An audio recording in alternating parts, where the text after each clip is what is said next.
porque dele e por meio dele e para ele são todas as coisas, a ele, pois, a glória eternamente. Amém. É uma alegria estar com vocês aqui nesse dia tão especial para a Igreja Presbiteriana Itabaiana. Trago um abraço fraternal da nossa Igreja Presbiteriana Moriá e também do Presbitério de Sergipe. Agradeço ao pastor Josivaldo, ao conselho, por esse convite de estar com vocês, celebrando 7 anos de organização dessa comunidade tão preciosa para o nosso Presbitério de Sergipe. Em falando do Presbitério de Sergipe, eu peço licença ao pastor já para apresentar à igreja o nosso aniversário. O Presbitério de Sergipe completa esse ano 64 anos e nós já temos uma data, dia 22 e 23 de setembro. Vamos estar contando com a presença do pastor Paulo Henrique Brasil, da cidade de Recife, e vai ser uma alegria, um privilégio receber os irmãos nessa data. Então, já agendem, 22 e 23 de setembro, nós teremos o aniversário do nosso Presbitério de Sergipe, o presbitério mais antigo do nosso estado. E certamente vamos render graças ao soberano Senhor nessa data também tão especial. Meus irmãos, vamos abrir a Santa Palavra em Jó, livro de Jó, no capítulo 1. O livro de Jó está exatamente no meio da Bíblia, antes do livro dos Salmos. Jó, capítulo 1. Após a leitura, você permaneça com a sua Bíblia aberta, nós iremos fazer uma exposição desse capítulo. Jó, capítulo 1.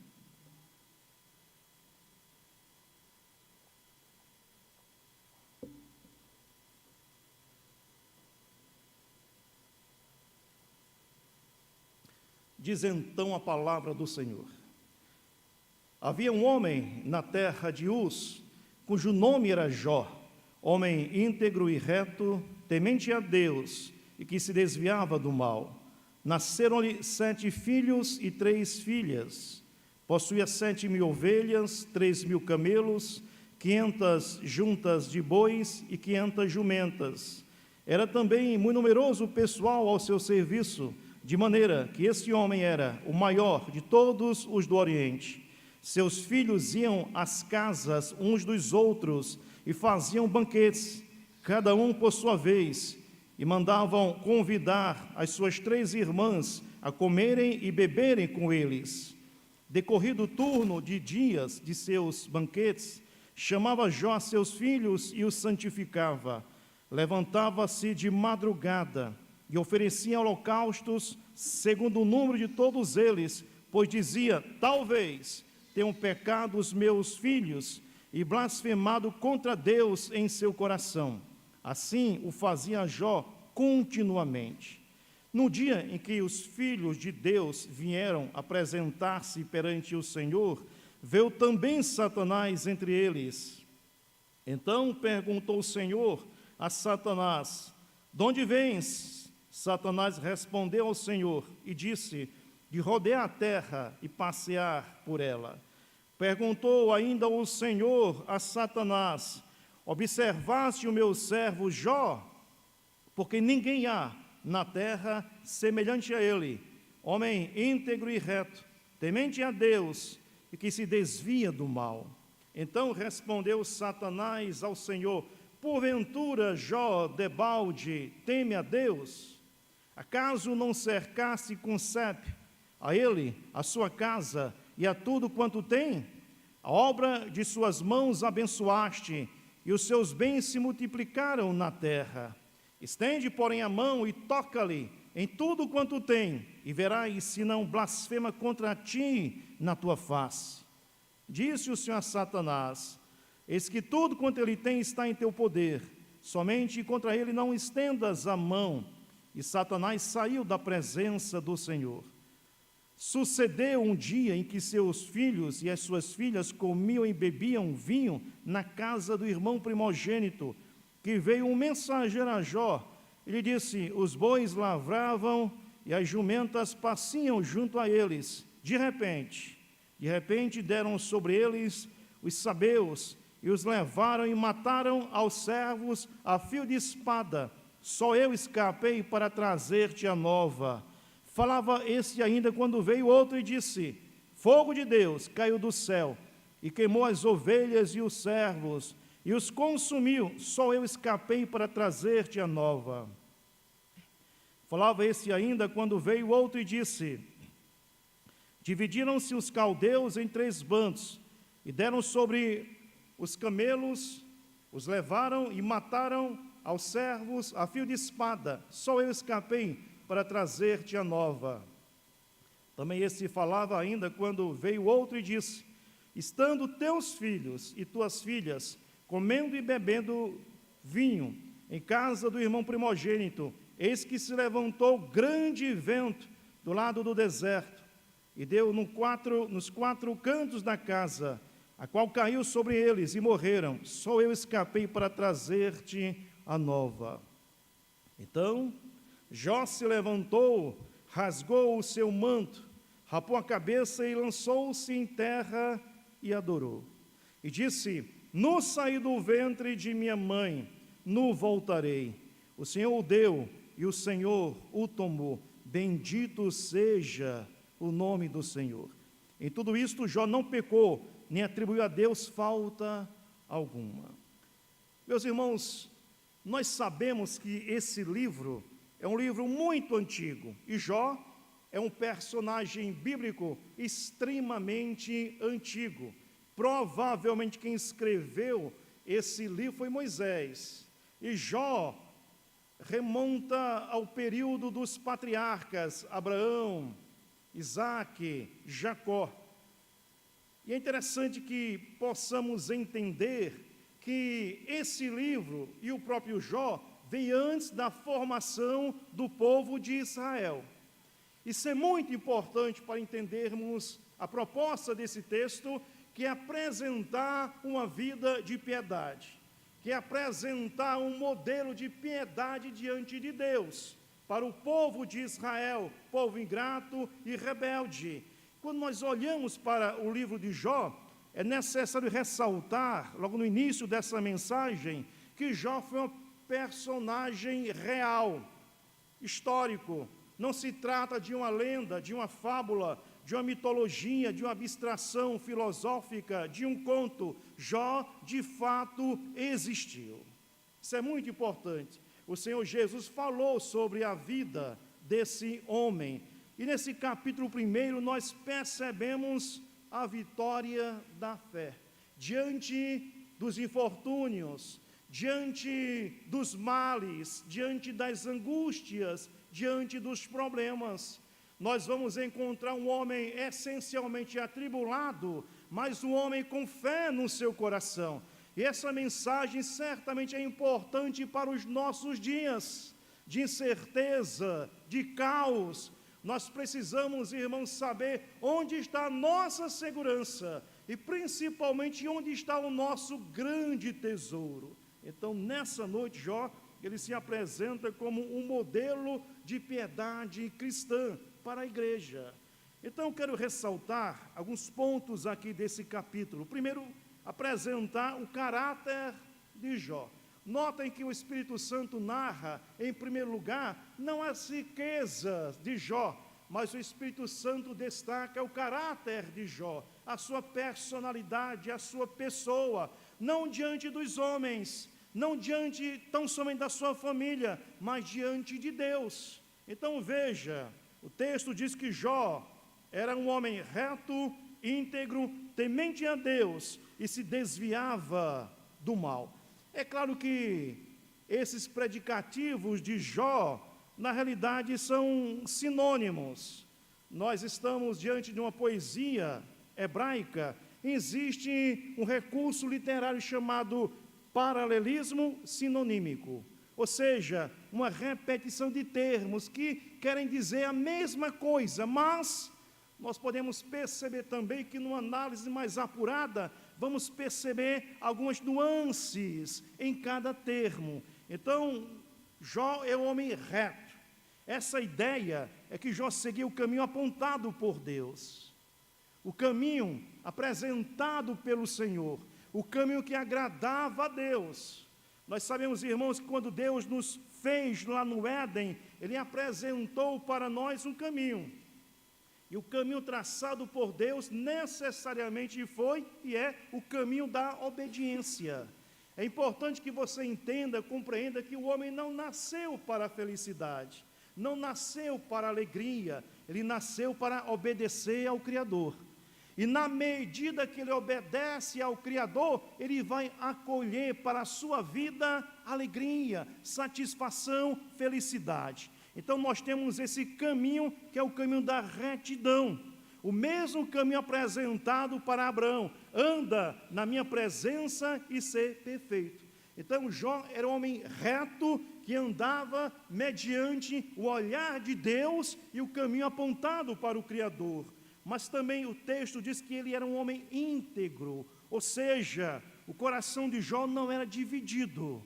O coração de Jó só possuía uma perspectiva: viver na presença do Senhor, adorar o seu nome e viver de acordo com a sua palavra. Ou seja, no seu coração não havia espaço para uma outra voz, para outra perspectiva. E mais uma vez nós sabemos que no Éden se levantou uma outra voz, a voz do tentador, da antiga serpente, a voz do diabo, que apresentava um outro caminho, um caminho da independência do Criador. Adão e Eva seguiram essa proposta, mas nós encontramos esse homem com o seu coração íntegro, apenas ouvindo a voz de Deus e obedecendo a sua voz. Também Jó era temente a Deus, ou seja, obediente ao Senhor. Ele obedecia com temor, ele obedecia porque ele sabia que ele era servo e Deus era o Senhor. Ele era filho e Deus era pai. Então havia um temor obediente diante do Senhor. Era um relacionamento de total obediência, de servidão, de filiação. Ou seja, de fato ele temia ao Deus Todo-Poderoso. E o texto diz finalmente que ele desviava do mal. Isso é importante, irmãos, porque nós percebemos essa perspectiva. Apesar de Jó ser reto, íntegro, temente a Deus, ele não era perfeito. Não existe perfeição nessa terra. Desde Adão e Eva, ninguém pode bater no peito e afirmar: eu sou perfeito. Todos nós somos pecadores, somos filhos de Adão. E assim, Jó, apesar da sua piedade, ele era um pecador e ele se desviava do mal. Ou seja, ele não confiava no seu coração. Ele sabia que os bastidores do seu coração eram perversos, o seu coração era traiçoeiro, ele fugia do pecado. Essa ideia, ele evitava o pecado, ele vivia na presença de Deus. É interessante que lá na metade desse livro, quando Jó está completamente atormentado, diante das acusações dos seus amigos, Jó, ele disse: eu jamais olhei para uma donzela com intenção impura. Ou seja, ele desviava o seu olhar e o seu coração do mal. Então esse homem era reto, íntegro, temente a Deus e se desviava do mal. O que nós encontramos aqui, irmãos, que Jó, de fato, era um modelo de piedade. E o que é piedade? Piedade é a resposta humana ao Deus que se revela. Deus se revela Pai, Deus se revela Criador, Deus se revela Santo. E Ele nos criou. E qual deve ser a nossa resposta? Aquele que nos chama para um encontro, aquele que nos chama para um culto, aquele que nos chama para o serviço. A nossa resposta é piedade. Exatamente esses passos de Jó. Algo maravilhoso acontece. O Deus de toda a terra, o Senhor do universo, aquele que é Criador e que sustenta o mundo nas suas mãos, o Todo-Poderoso, aquele que não precisa de nós, mas Ele nos chama para perto, para a sua presença, para o culto, para a satisfação, para o serviço, e nós caminhamos para esse Deus exatamente com esses passos aqui: retidão, integridade, temor, e desviando o nosso coração do mal. Quando eu vejo, irmãos, que depois que o Espírito Santo apresenta o caráter de Jó, somente depois nós temos a descrição das riquezas de Jó. Veja o versículo 2. Nasceram-lhe 7 filhos e 3 filhas, possuía 7.000 ovelhas, 3.000 camelos, 500 juntas de bois e 500 jumentas. Era também muito numeroso o pessoal ao seu serviço, de maneira que este homem era o maior de todos os do Oriente. Vejam as riquezas de Jó.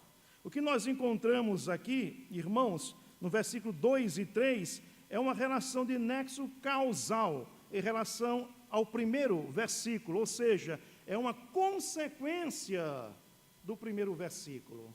Ou seja, ele obedecia ao Senhor, ele era reto, piedoso, e como consequência natural, Deus abençoava Jó. Agora, é muito importante a gente notar um detalhe significativo. Quando nós olhamos a narração da riqueza de Jó, vamos perceber que a riqueza de Jó, em primeiro lugar, é a sua casa, é a sua família.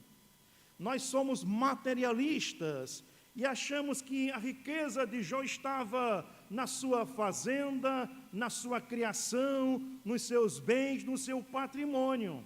Mas na visão bíblica, a nossa maior riqueza começa na nossa casa, com os nossos filhos, com a nossa esposa, com o nosso esposo. Isso é riqueza, conforme o entendimento bíblico, o nosso lar. O homem pode ser muito rico nessa terra, materialmente falando, mas se ele não tem uma família feliz, ele é um pobre, miserável. Então notem que a riqueza de Jó começa exatamente na descrição do versículo 2. Ele era um homem próspero, porque 10 filhos estavam com ele. Nós encontramos aqui 7 homens e 3 mulheres. A bênção pactual do Senhor. Nós encontramos isso, irmãos, no Salmo 127 e no Salmo 128. A riqueza, segundo Deus, começa em casa, começa na família. Jó era um homem rico, abençoado, a partir do seu lar, a partir do relacionamento com a sua casa. Era um homem feliz com os seus filhos, mas também era um homem, de fato, muito rico, materialmente falando. Versículo 3 e 4 apresenta essa possibilidade aqui, os seus bens materiais. Notem, irmãos, que no finalzinho do versículo 3, está escrito que era um homem maior de todos os do Oriente. Naturalmente falando, podemos afirmar que ele era o homem mais rico do mundo, da sua época. Porque nesse contexto, só se conhecia naturalmente o Oriente. Não havia uma visão ocidental naquele período, é claro. Então nós podemos afirmar que Jó era o homem mais rico na terra, naquele período. O homem mais rico de toda a terra. Um homem que temia o Senhor e abençoado pelo próprio Deus. O interessante aqui, irmãos, no versículo 4, o texto destaca exatamente a prática piedosa de Jó na sua casa. Veja o versículo número 4. Seus filhos iam às casas uns dos outros e faziam banquetes, cada um por sua vez, e mandavam convidar as suas 3 irmãs a comerem e a beberem com eles. Decorrido o turno de dias de seus banquetes, chamava Jó seus filhos e os santificava.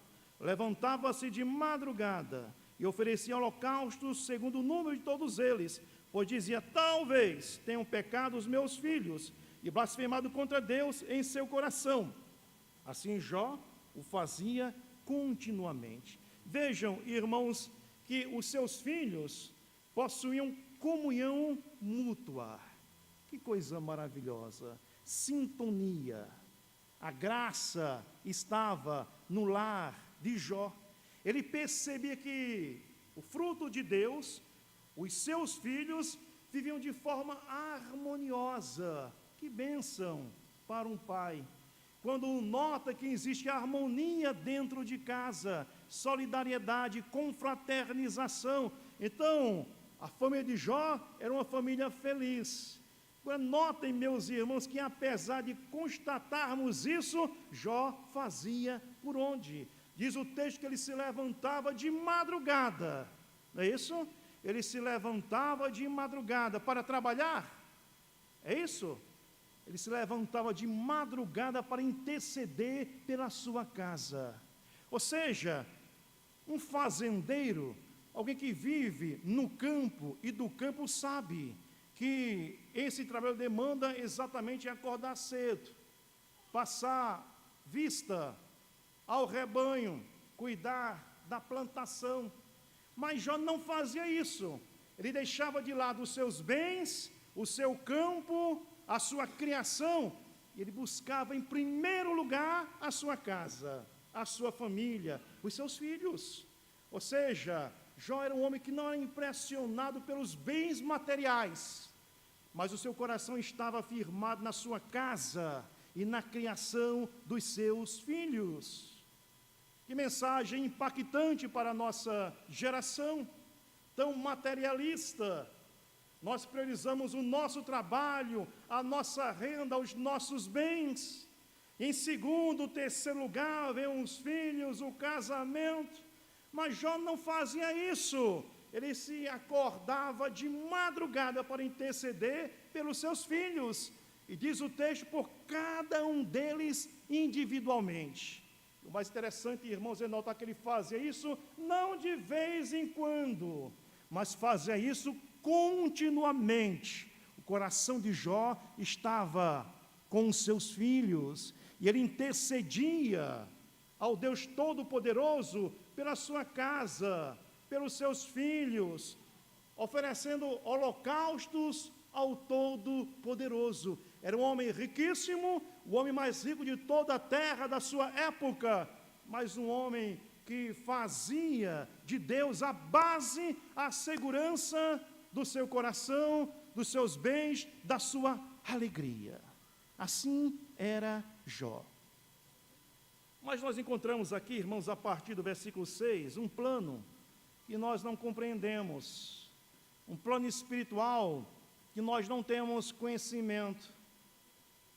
Enquanto Jó estava na terra, um diálogo estava sendo processado no mundo espiritual. Nós não sabemos, mas nós somos conhecidos no mundo espiritual por demônios e por Deus. Pela proteção de Deus e os demônios querendo tragar o nosso coração. Mas Deus controlando todas as coisas. Isso é importante. Quando você está doente, aflito, em crise, saiba que quem controla a sua vida não é o diabo, é Deus.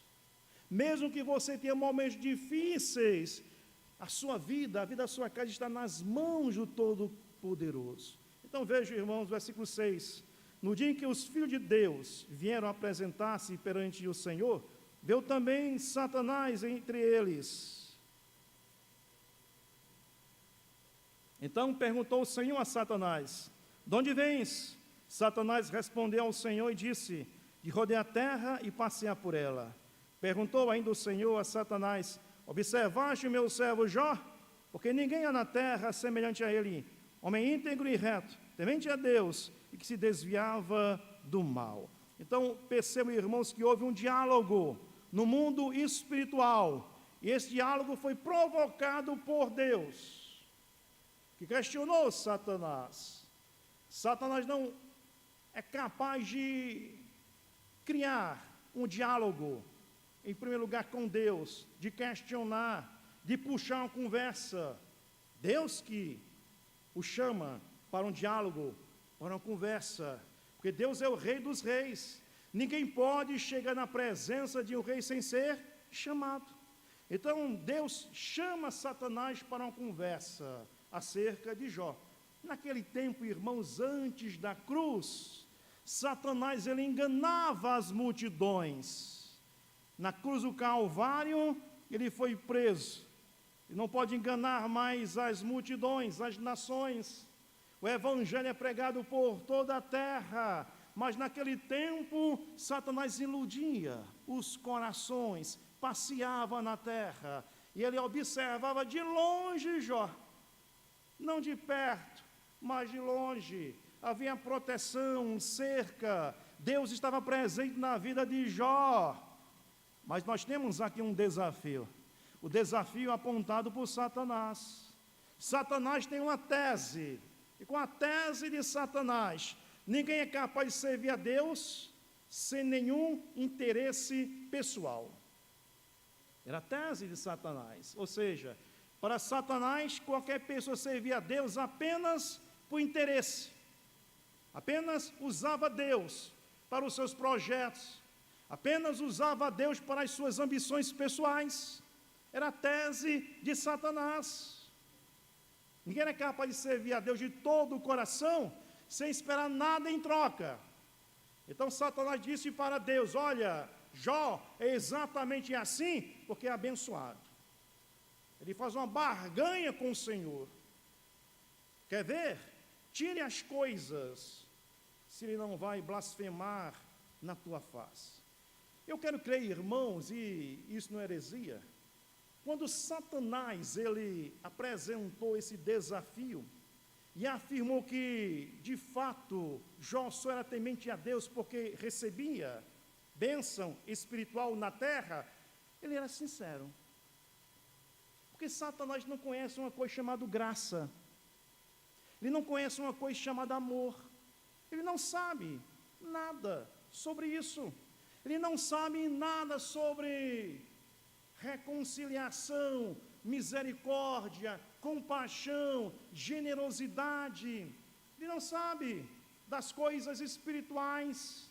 Então, de fato, ele achava que, de fato, um homem só poderia servir a Deus se Deus o abençoasse. Então, o desafio está apresentado aqui.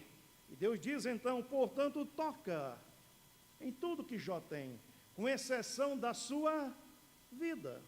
Notem que quem estava controlando todas as coisas era Deus. Conforme dizia Lutero, o diabo é um servo de Deus. O diabo é aquele cão bravio, mas que tem uma longa corda, mas quem está na ponta segurando a corda é o Criador. E ele pode puxar a qualquer instante. Então Deus deu corda para Satanás. E vejam, meus irmãos, e a partir do versículo 13, nós temos as aflições desse homem, nós temos as lutas desse homem. Vejam só, sucedeu um dia em que seus filhos e suas filhas comiam e bebiam, vinham na casa do irmão primogênito, que veio um mensageiro a Jó, e lhe disse: os bois lavravam e as jumentas paciam junto a eles. De repente, deram sobre eles os sabeus e os levaram, e mataram aos servos a fio de espada. Só eu escapei para trazer-te a nova.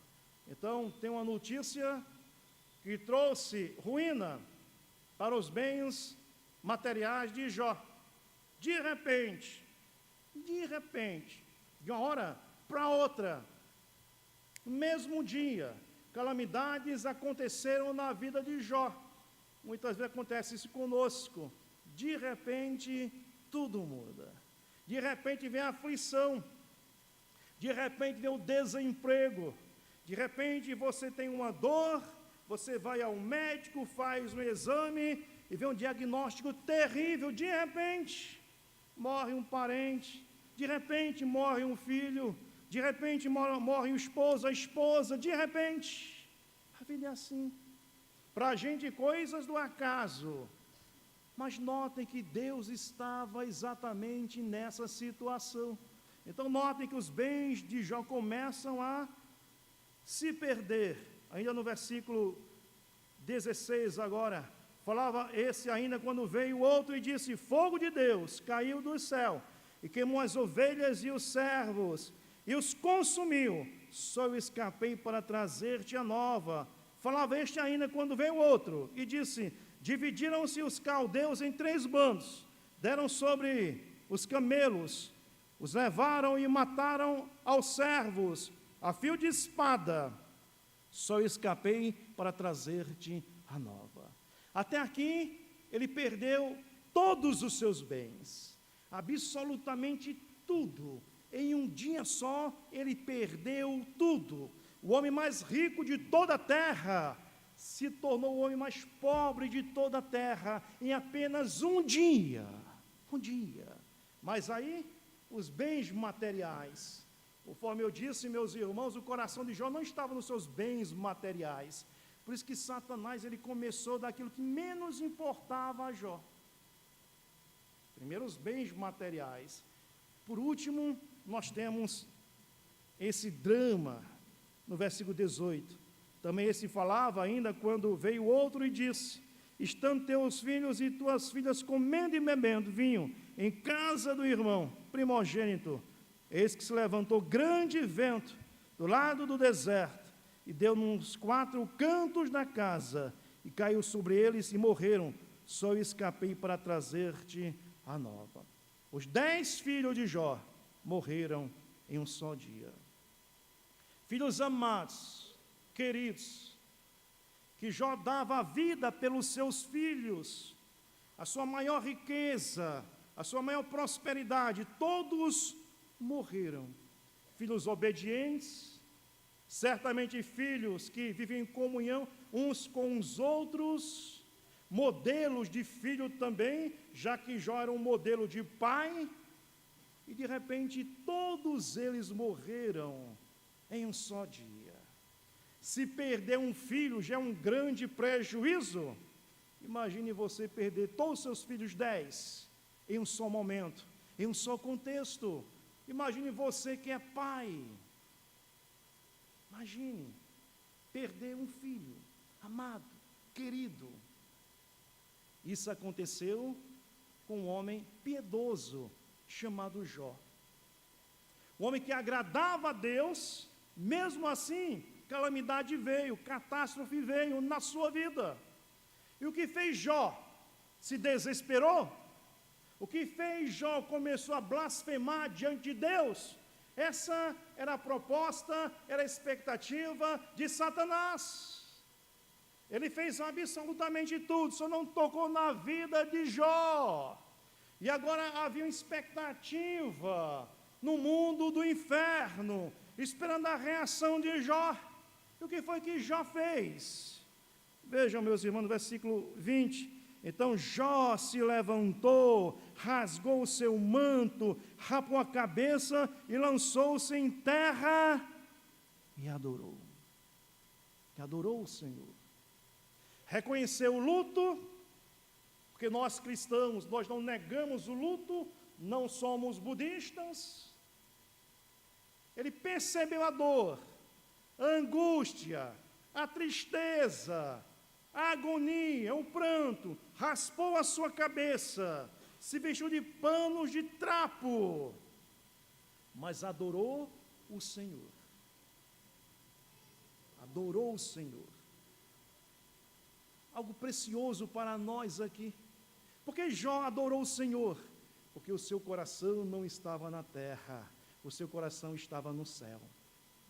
E ele perdeu a sua família, perdeu os seus bens, mas não perdeu o precioso, a pérola de grande valor. Ele não perdeu Deus. E você pode perder tudo, se você não perder Deus, você não perdeu nada.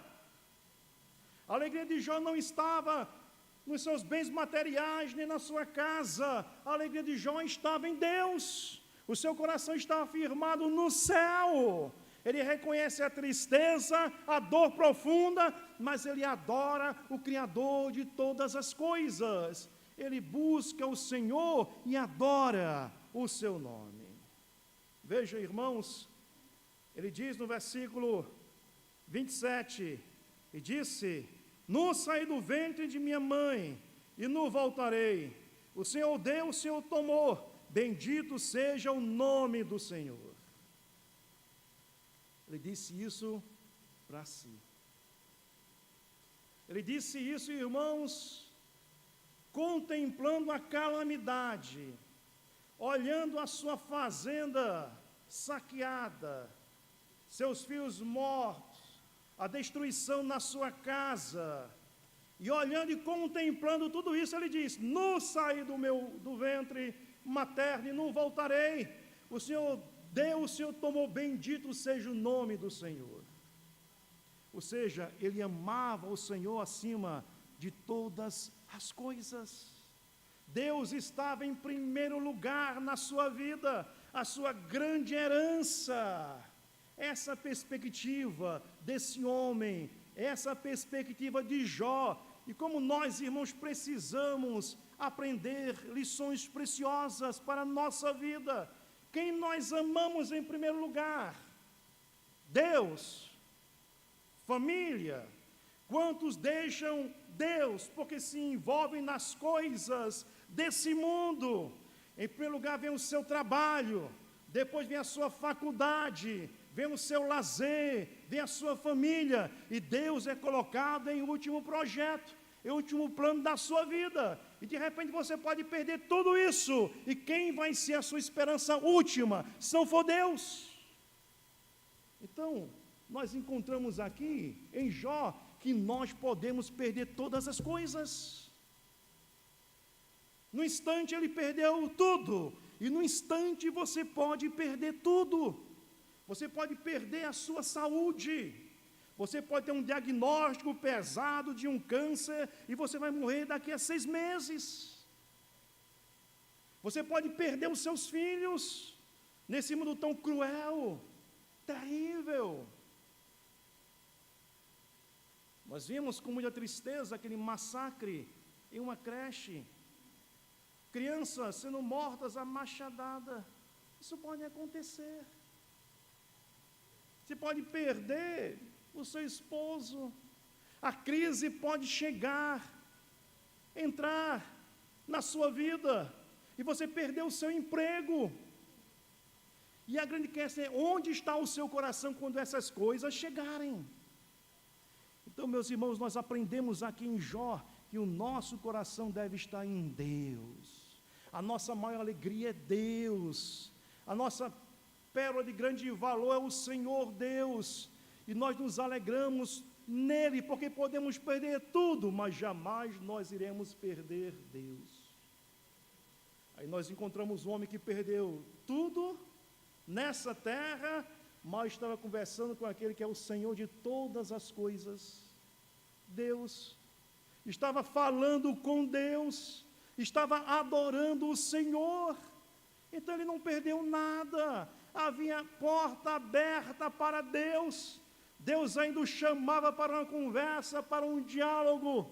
Deus permitia ser adorado por Jó, e a sua alegria estava exatamente na presença do Senhor.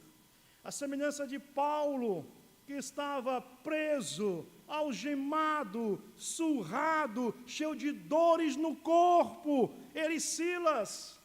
Mas diz o texto que à meia-noite ele cantava louvores ao Todo-Poderoso.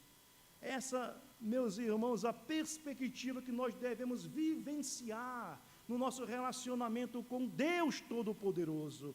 Ele é a nossa grande alegria, e nós não podemos perdê-lo jamais do nosso coração. Aí vejo, irmãos, que no finalzinho está escrito: em tudo isto, Jó não pecou, nem atribuiu a Deus falta alguma. Interessante que Satanás estava por detrás de todas as coisas, mas ele sabia que Deus estava controlando todas as coisas. Talvez você esteja passando por um momento difícil, você está atribuindo a alguém o seu sofrimento. Não acontecia isso com Jó. Ele sabia que a vida dele estava nas mãos do Todo-Poderoso. Deus estava com ele. Essa é a perspectiva. Então, meus irmãos, quando nós olhamos aqui para esse homem, nós vimos alguém que perdeu tudo nessa terra, mas não perdeu a fé. não perdeu a alegria, não perdeu a salvação, não perdeu a presença de Deus na sua história. Mas um galileu viveu nessa terra 33 anos chamado Jesus, que perdeu tudo. Viveu entre nós, servo sofredor, deixou a glória, se envolveu nessa terra, atribulado, angustiado, homem de dores, que sabe o que é padecer, foi rejeitado, caluniado, desprezado, traído, perdeu tudo. E quando eu digo que perdeu tudo, ele perdeu tudo. Perdeu algo que Jó não perdeu. Jó perdeu tudo, mas não perdeu a presença de Deus, a adoração, o louvor, a graça. Mas Jesus Cristo perdeu até a presença do Pai. Por isso que nós não podemos comparar o sofrimento de Jó ao sofrimento do Senhor Jesus.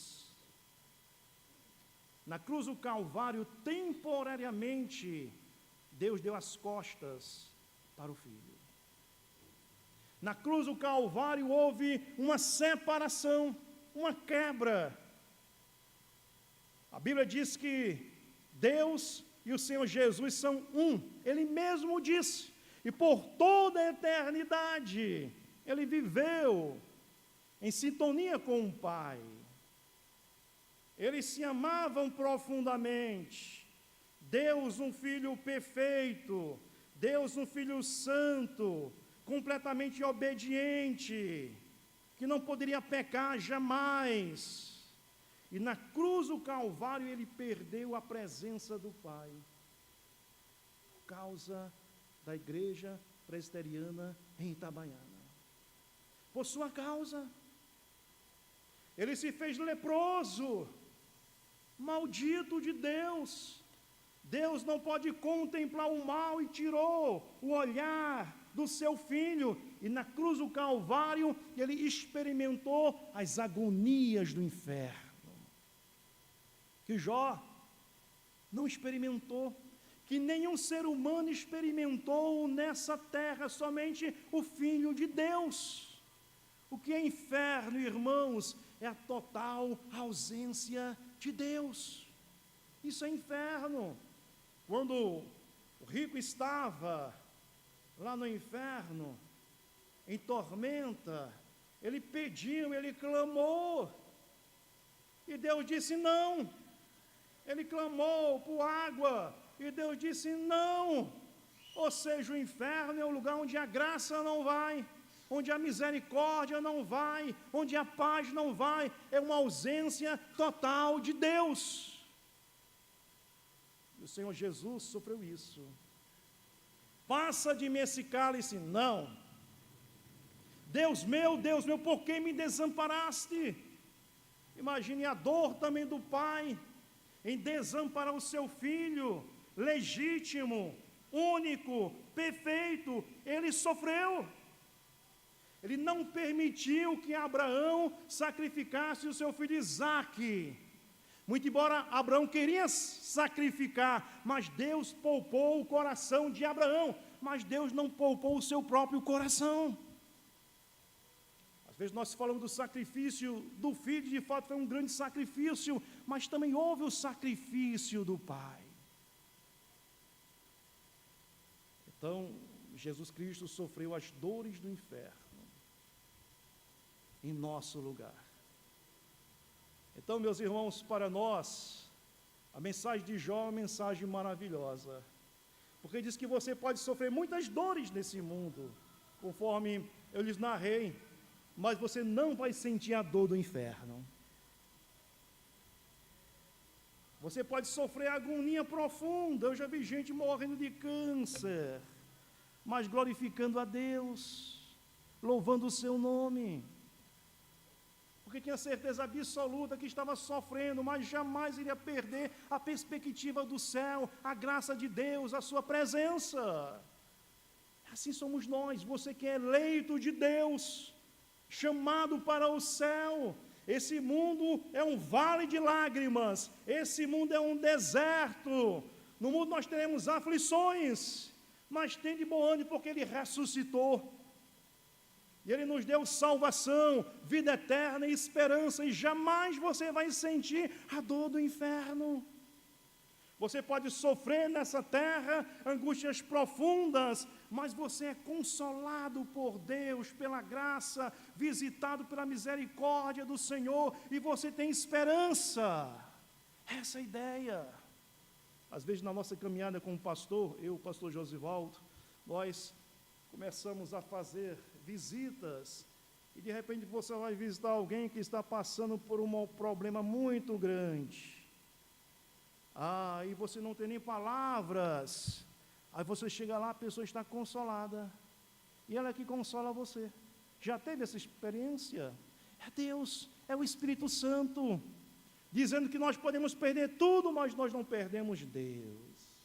Podemos perder tudo nessa terra, mas não perdemos o lugar de adoração. Existe privilégio maior, mesmo adorando no caos, na tempestade, mas adorando, Deus permitindo acesso, Deus se mostrando, e a igreja caminhando.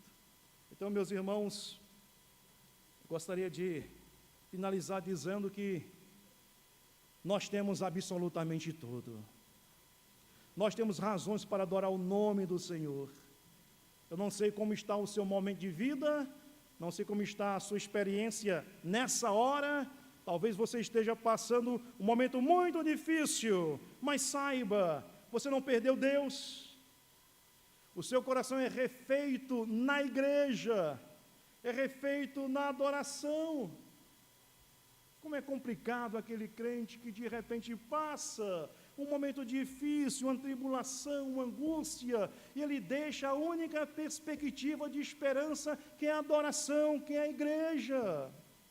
Se afunda mais nos males dessa terra, coloca o seu coração de fato no lamaçal da tristeza. As nossas tristezas, as nossas calamidades são refeitas na presença daquele que tem o controle da nossa vida. E assim nós podemos viver como um Jó, triunfando sobre as desgraças dessa vida, sempre na perspectiva de olhar para o céu com profunda esperança. Amém. Vamos orar ao Senhor. Nosso Deus, Pai eterno, Deus de infinita graça, nós queremos te louvar. Sabemos que a nossa vida está sob o teu controle soberano. Tu és o Senhor da história, Tu és o motivo da nossa alegria e das nossas canções. Que o nosso coração esteja no Senhor, que possamos amar o Senhor sobre todas as coisas, que o Espírito Santo nos leve para essa perspectiva de Jó. Podemos sofrer, mas temos o Senhor na nossa história, somos felizes. Abençoa essa igreja como o Senhor tem abençoado, que ela possa crescer para a promoção da Tua glória, que a vida esteja nessa igreja, e que ela venha transbordar alegria, irradiar alegria em meio às calamidades, para a cidade de Itabaiana, que haja conversões, sopra o Teu Espírito nesse lugar, é a nossa oração, em o nome de Jesus. Amém. Deus nos abençoe.